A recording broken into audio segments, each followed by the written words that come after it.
Hi, I'm Bainbridge Island City Manager Doug Schulze, and you're listening to the first episode of the Kobe Employee Podcast.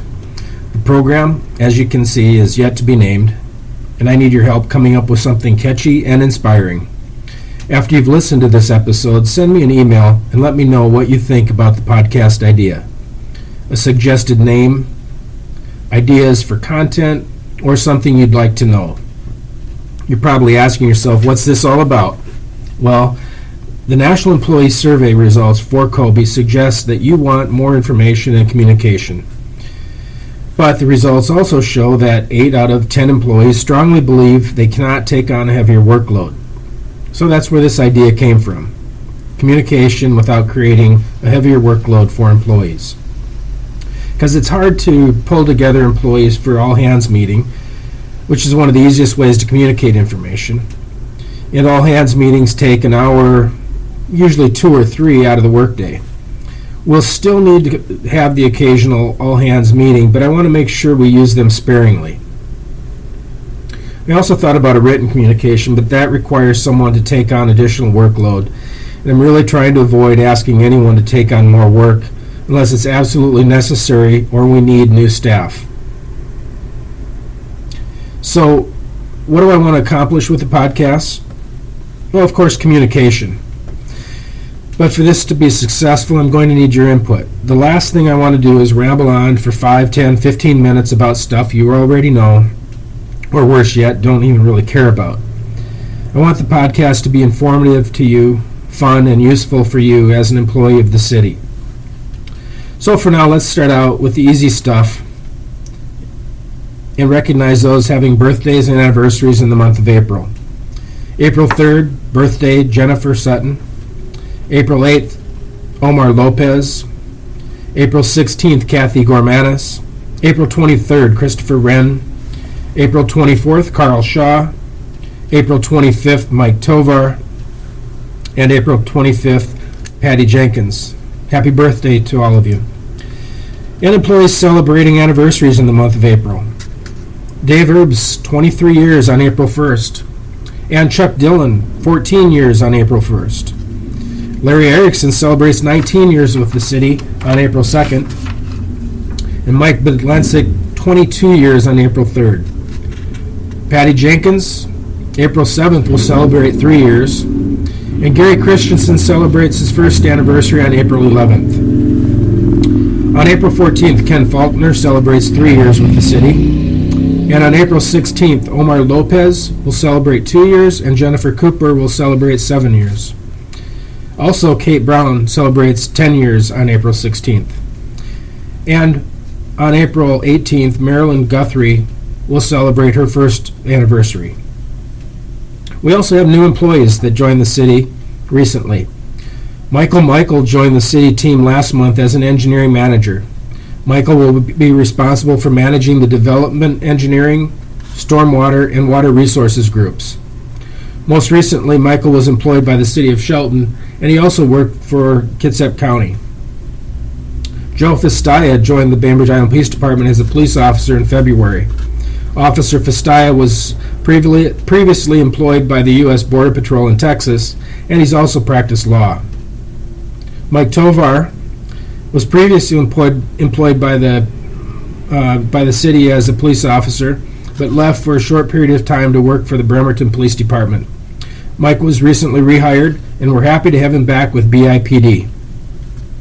Christina Mitchell, Finance Admin Specialist, will likely be the first face people see upon arriving at City Hall. Christina has extensive experience in customer service, mediation, nonprofit consulting, and community volunteering. Next, let's talk about news worth noting.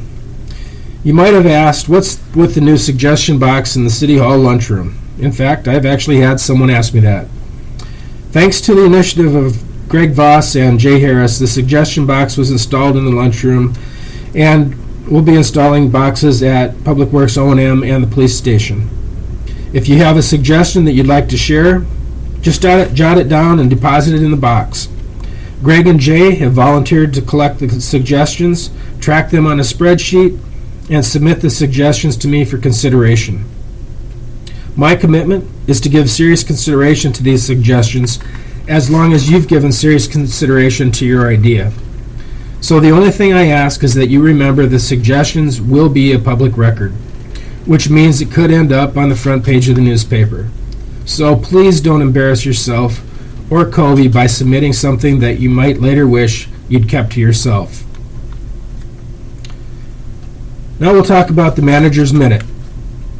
This is a message I think is important for our organization. And to be honest, it's going to go a little bit longer than a minute. During the first 4 episodes of our yet-to-be-named podcast, I want to talk about our leadership philosophy. That is collaboration, ownership of organizational success, building trust at all levels, and innovative practices. So first, let's talk about collaboration. What does it actually mean? How many of you have been in a meeting that's been guided by one person standing in front of a whiteboard, recording thoughts and explaining concepts to the group? And if someone in the group wants to explain an idea or contribute to the discussion, then they might take a place in front of the whiteboard or a flip chart, and they may not write down anything on the whiteboard, so their thoughts aren't even recorded. Well, this actually is a form of collaboration, but I'm not convinced that this type of collaboration leads to the innovation and success that we've imagined for our leadership philosophy. Historically, whiteboards and flip charts have been the epitome of collaboration. However, imagine how chaotic it would be if 10 people are standing in front of the whiteboard with different words on the chart, diagrams strewn about the whiteboard, and no clear order. Then at the conclusion of the meeting, the collaborators scatter back to their desks without a written record of what was discussed. Well, perhaps one person took out their smartphone to snap a picture, and they may or may not have shared it with the rest of the group. Well, for collaboration to work well, topics need to be easily broken up into concepts, and the relationships between these concepts need to be easily understood. So, is this what collaboration actually is? Yes, it is. Collaboration is a process through which a group of people constructively explore their ideas to search for a solution that extends one's own limited vision. We're fortunate that we work in an organization and a community with very smart, intelligent, engaged people. So, working in isolation puts the city at a disadvantage, which isn't engaging everyone in the room. Collaboration leads to the innovative solutions and results that the City of Bainbridge Island needs to succeed. Collaboration can occur at a team level, at an organizational level, or at the community level. Collaboration might be a simple act of 2 employees working together with a customer at the counter. Or it might be more complex, like the listening sessions we conducted as part of the comprehensive plan update process. It actually happens every day, and the beauty of it is that most of the time we do it naturally without even thinking about it. In each of these types of collaboration, new ideas are generated and explored. However, collaboration isn't just a single event, or even something easy to do effectively without practice. Collaboration is a process that continues and betters over time. The more a group of people collaborate, the more significant the working relationships become. As working relationships become more comfortable and fluid, teams are better able to share and discuss ideas, which means the results will be increasingly successful. I've witnessed this happen at the community level, and those relationships that are built with members of our community help us all every day. We already practice collaboration, and we know it can be messy, it can be time-consuming, sometimes frustrating, and sometimes it may feel unnecessary. But it benefits us all individually and collectively. So what can you do to create more collaboration? First, communicate. This seems obvious, but I believe it's worth mentioning. In fact, It may be the most important step. Share your ideas with your coworkers, with contacts, managers, and anyone who will listen. Remember the saying, 2 heads are better than one? When you challenge yourself to communicate an idea, even in the beginning stages, it forces you to clarify your thinking so another person will understand. Just the fact of communicating may develop your idea. Plus, by opening your idea for critique, you will get more ideas from the person with whom you shared the idea. Second, visualize. Yeah, you should visualize where you want your idea to go. But even more importantly, use visuals to communicate your ideas and clarify your ideas at the most simplistic level. Visuals are a great facilitator to aid strategic thinking and planning. In fact, many of us already think and communicate visually whether we realize it or not. The human brain can and does convert auditory and kinesthetic information to visual information. But the efficiency of the process is dependent upon the complexity and speed at which the information is being communicated. Visuals are scientifically proven to be up to 6 times more effective than words alone. The third thing you can do is acknowledge.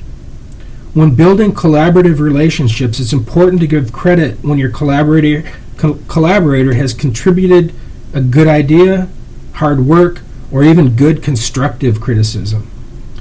Collaborative relationships work best when teams feel appreciated and valued. Additionally, it's important to remember that each team member is a part of the team for a reason. They are competent in their specialty. Each person has their own way of finishing a task, which may not be the same as how you would complete the task. I hope you get where I'm going with that. Don't micromanage your team members. When you feel the need to micromanage a team member, you are sending a clear message that you do not trust them to complete their job. This can be detrimental to your collaborative relationship. In closing, a parting thought. Albert Einstein observed, "The significant problems we face cannot be solved at the same level of thinking we were at when we created them."